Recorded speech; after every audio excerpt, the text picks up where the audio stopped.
Mas o ano vai começar, começou já, é um ano de muito dinamismo.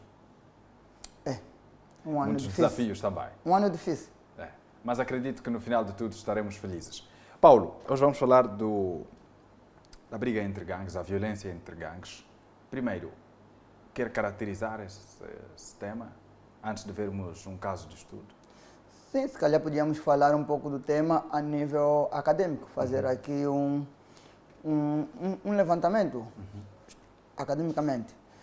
Dizer que a existência de gangues ela existe em todos os países, a nível mundial. Não há aqui países, ou se não há poucos países, ou se não há países que estão isolados disso.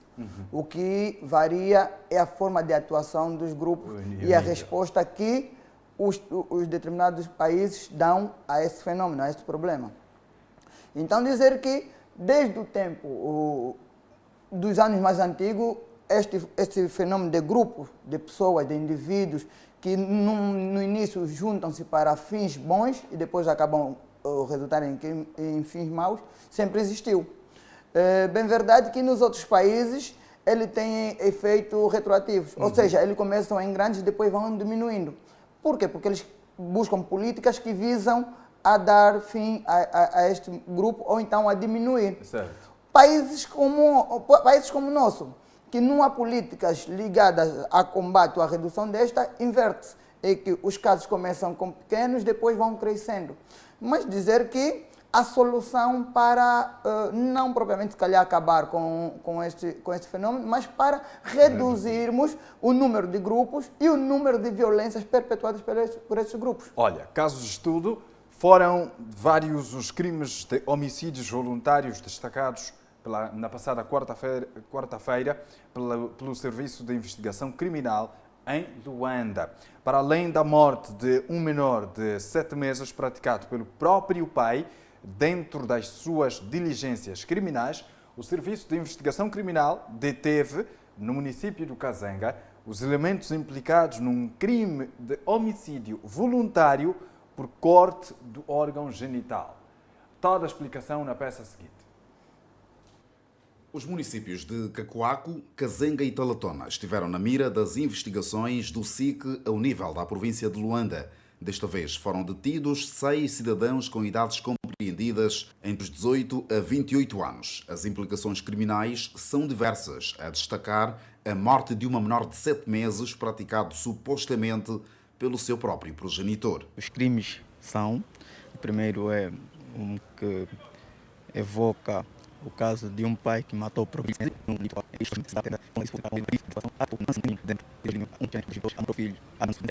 a sua esposa, e com uma faca golpeou a vítima 3 vezes na região torácica, acabando por sucumbir no mesmo local. Por conta disso, para se livrar da situação, pela janela tirou o meio a uma casa vizinha e voltou ao convívio em que estava, no sentido de fingir como que se nada tivesse acontecido. Portanto, o Serviço de Investigação Criminal de Luanda, naquele município de Cacoaco, tomou conhecimento da situação, encetou diligências, investigou e apurou a situação e deteve o cidadão. Um ato bárbaro, é assim que a avó da vítima considera o crime. Miguel Eduardo diz não encontrar qualquer explicação para este jovem ter matado o próprio filho, por sinal, um ser indefeso, com apenas 7 meses de vida. Realmente é um ato bárbaro, uma vez que é uma criança indefesa. E o próprio pai que gerou realmente é o primeiro defensor dessa criança. E é o primeiro que volta contra o filho, agredir de uma forma barbaramente.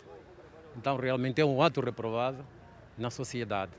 Não encontro, porque ele não alimenta esse bebê. Não é ele que sustenta, mas nós os pais é que demos o sustento, a saúde a essa criança. Então não encontro explicação. Tenho a lamentar. Para além da morte do menor de 7 meses, Dentro das suas diligências criminais, o Serviço de Investigação Criminal conseguiu deter, no Kazenga, os elementos implicados no crime de homicídio voluntário por corte de órgão genital. O oficial de informação, ao descrever a ocorrência, fez saber que foi uma rixa de gangue onde a vítima pertencia a um dos grupos. No município de Kazenga, numa luta entre duas gangues, dois grupos criminais, um cidadão foi morto em que foi cortado o seu órgão viril, no caso o pênis, depois de ter sido espancado por outra gangue. No caso são duas gangues, uma gangue referente ao município de Cacoaco e outra referente ao município de Kazenga. Já estão detidos dois cidadãos pertencentes ao grupo do grupo Turma do Peixe e um referente ao grupo Tatotita, que é o grupo em que a vítima fazia parte. E depois de ter sido espancado, o elemento do outro grupo, não satisfeito, decidiu cortar o pênis e o mais grave, publicou o pênis, circulou com o pênis do indivíduo pela rua dentro do município de Kazenga. Foi um caso que manchou e trabalhamos para deter os elementos. Agupi, é assim que a vítima que foi cortado o pênis era chamado. A irmã diz que o facto só aconteceu porque o malogrado pretendia largar o mundo da criminalidade. Ele tinha grupo, mas em confusão, porque eles já se deram paz. Ele pediu paz, então esse grupo que lhe mataram não ficaram a gostar que ele pede paz. Por que ele vai pedir paz? Não pode, antes que ele pegaram, lhe mataram. Aconteceu lá para as 0 horas. O grupo do peixe eram 10, o outro lhe dá com a moca da cabeça, cai no chão. Assim que ele caiu no chão, o outro começou a lhe espetar com a boa de pedra daqui da testa, o outro lhe picou com a faca daqui, puxou. O outro lhe cortou o pênis, ela gritou mesmo muito, se gritou mesmo muito, todos os nomes da família ele gritou, lhe cortaram o pênis assim diretamente mesmo, não deixaram nada. Emanuel Capita, oficial de informação do Serviço de Investigação Criminal de Luanda, deu garantias de que os 6 implicados já foram entregues ao Ministério Público para os devidos trâmites criminais. Paulo Nascimento, algum comentário? Ilustre Afonso, quando há percas de vida, não há comentários nenhum que deixa-nos confortável de o fazer. É apenas dizer que cada vez mais os angolanos morrem por coisinhas pequenas, por simples desentendimento de pessoas, de grupos. Estamos a perder vidas e parece incrível. 2022 entrou com este dilema. Mas, academicamente, isto já foi alertado várias vezes nos nossos estudos, nas nossas análises, que o crime em Angola tem tendência de aumentar e a violência idem. Tudo porque continuamos a ter um executivo que está a fazer vista grossa aos estudos apresentados pelos sociólogos, pelos psicólogos, pelos criminólogos, pelos juristas. Mas de que maneira é essa vista grossa? O que acontece? Há uns tempos para cá, tem-se notado que tem sido apenas responsabilidade do Ministério do Interior, ou seja, a polícia e o SIC, em dar resposta aos fenômenos criminais. Quem devia dar resposta, além do SIC? Os fenômenos criminais, ele passa por um estudo multissetorial.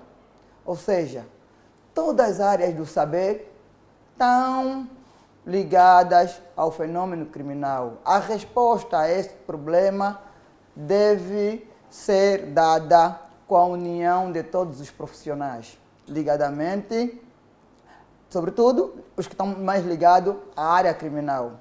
O que acontece? A polícia e o SIC, eles, dentro daquilo que é o fenômeno criminal, eles vão dando resposta aos atos de violência, aos atos criminais. E quem vai dar resposta? Aqueles que são as causas. Quem vai fazer estudo sobre os fatores desses crimes?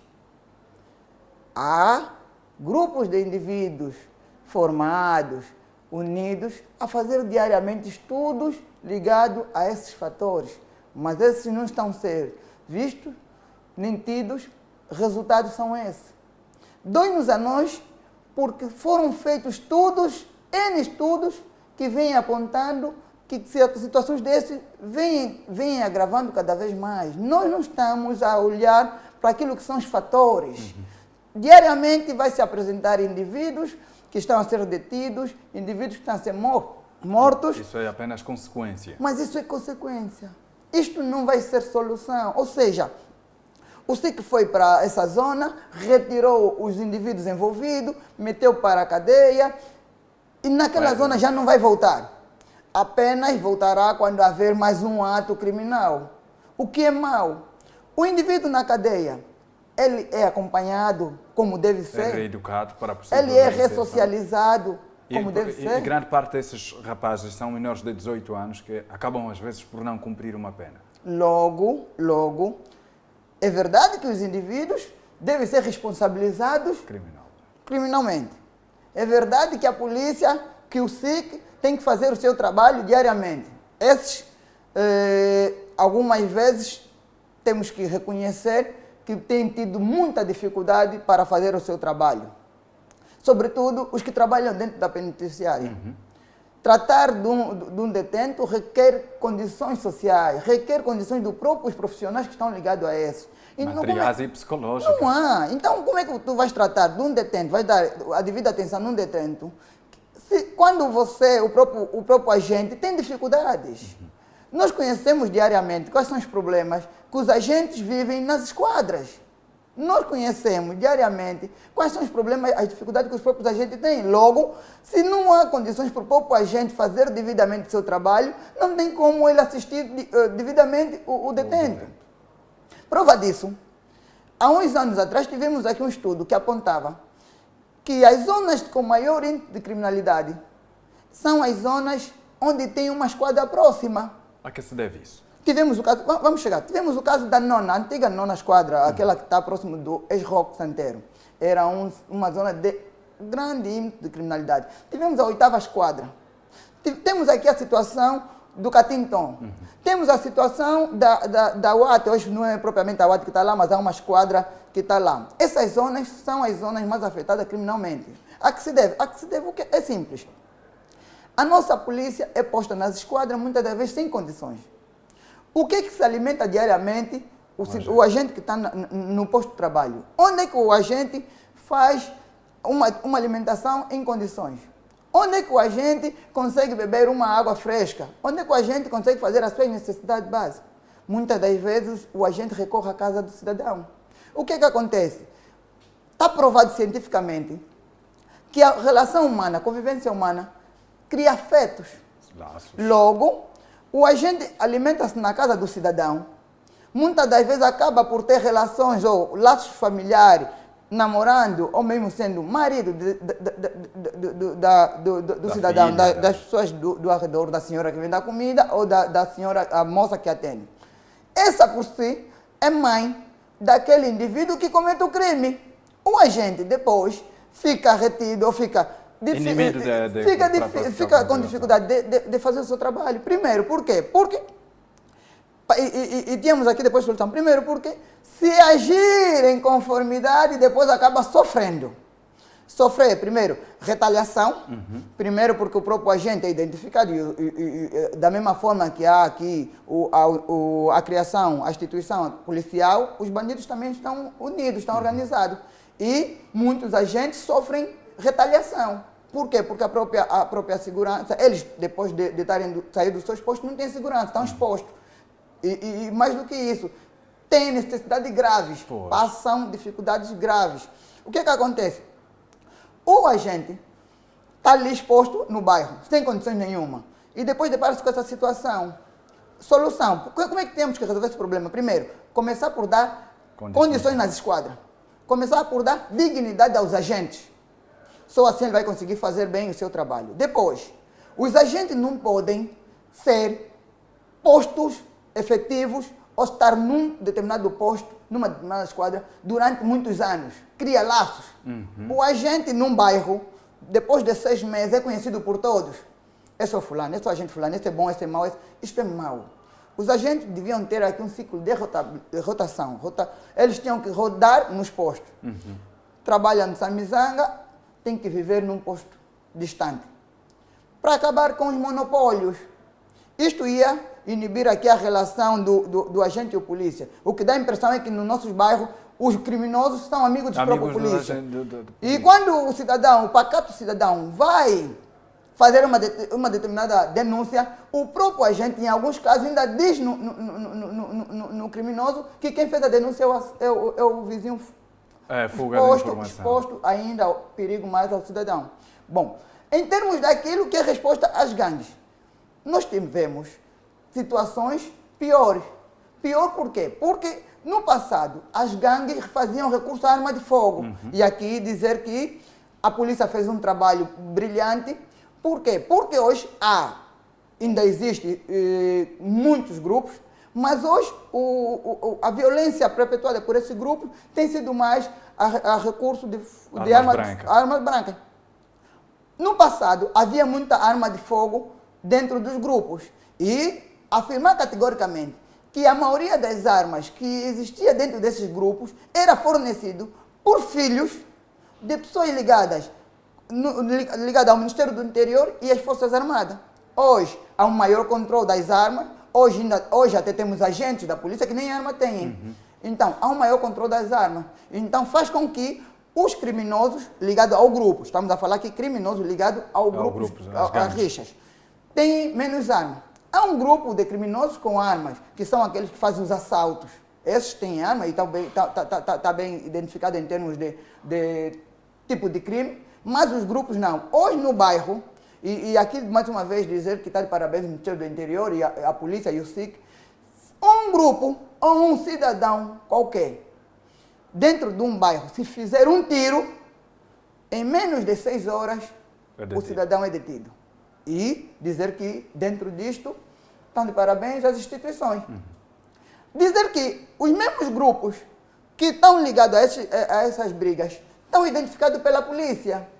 Por isso é que quando há situações com reincidências, não é? Vão detidos, depois voltam no bairro. Por isso é que quando há essas situações, facilmente o agente do SIC ou da polícia consegue chegar ao criminoso e apanhar. Por quê? Porque conhece os criminosos. Ou seja, dentro do bairro, os agentes ligados ao SIC e ao Ministério do Interior nos conhecem como cidadão, como pacato cidadão ou como criminoso.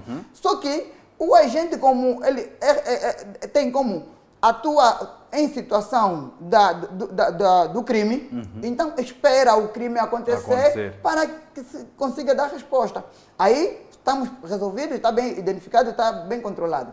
Agora, para que não haja criminoso, quem está a fazer esse trabalho de base de prevenção para combater, para fazer o trabalho primordial, o primeiro trabalho, que é o trabalho de limar a existência de grupos.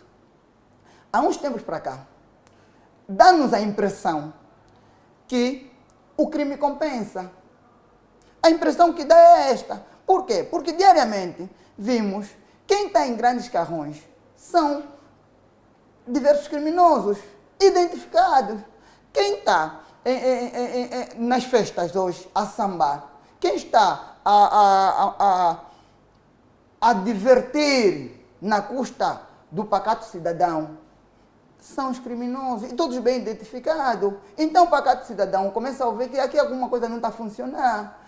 Então o professor vive à base de mesquinhas, coisinhas pequenas. O professor mendiga, o médico mendiga, o jornalista mendiga, o pacato cidadão mendiga, e o criminoso está em bons carros, está engravatados, bem identificado e nada é feito. Então temos que olhar para esses casos. Então chamar aqui, mais uma vez chamar, por favor, olham para essa situação, tentam ir buscar o nosso reverendo Tony Zinga, a nossa doutora Canguimba Nanás, a doutora Encarnação Pimenta. São pessoas que a nível de idade têm moralidade para pegar na sociedade e baixar aqui alguns conselhos, algumas contribuições. São pessoas que escrevem diariamente, escreveram muito sobre esses fenômenos. E nós estamos a simplesmente a pegar nos seus estudos, nos seus livros e deitar fora. Essa solução é fácil. O executivo só tem que pegar nos acadêmicos, nos estudos e perguntar, meus senhores, o que é preciso para resolvermos esse problema? E sabe o que vai acontecer? Simplesmente os acadêmicos, nós que já estudamos o fenômeno criminal há uns tempos, vamos pegar os nossos estudos e vamos dar na mão dos executivos. A solução parte por essa. O executivo acaba por ter menos trabalho do que o próprio pacato cidadão. Porque o executivo só tem que fazer uma coisa simples. Políticas sociais. Acabar com a desigualdade social. Acabar com a impunidade. Se começar a pegar por esses fatores, o resto será mais fácil. O atual combate aos diversos crimes em curso no país tem vindo a dar uma resposta a esse fenómeno. É um fenómeno que não vai acabar em 1, 2, 3, 4, 5 anos, mas contribui positivamente para essa redução. O combate ao crime, ele deve ser tido em todas as esferas, todas as classes. Não se organiza sociedade nenhuma quando a organização começa lá embaixo. Não, mas atualmente temos o combate à corrupção, à impunidade e outros vários crimes e atinge, se nós vermos, pessoas de alto padrão. Ninguém é isento disso. O combate à corrupção é uma medida que, a seu tempo, devemos também reconhecer que tem jogado aqui algum trabalho importante. Mas ela ainda falha e falha muito. Falha muito por quê? Porque combatemos determinadas classes e determinadas classes não estão a ser combatidas. E isto é um problema que, se tivéssemos que combater a corrupção hoje, do dia para a noite, como ela é, eu tenho certeza que teríamos poucas pessoas a nível nacional com moralidade de estar fora da cadeia. Olha, atualmente, Paulo, de acordo com os últimos dados que tivemos, a Procuradoria-Geral da República tem mais de 700 processos,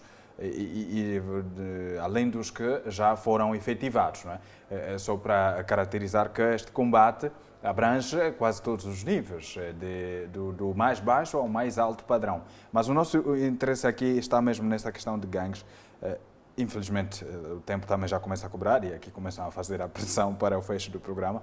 Eu quero saber como é que nós podemos mudar a mentalidade desses jovens. Bom, a mentalidade desse jovem começa por coisas fáceis. Primeiro, passar a mensagem positiva ao cidadão.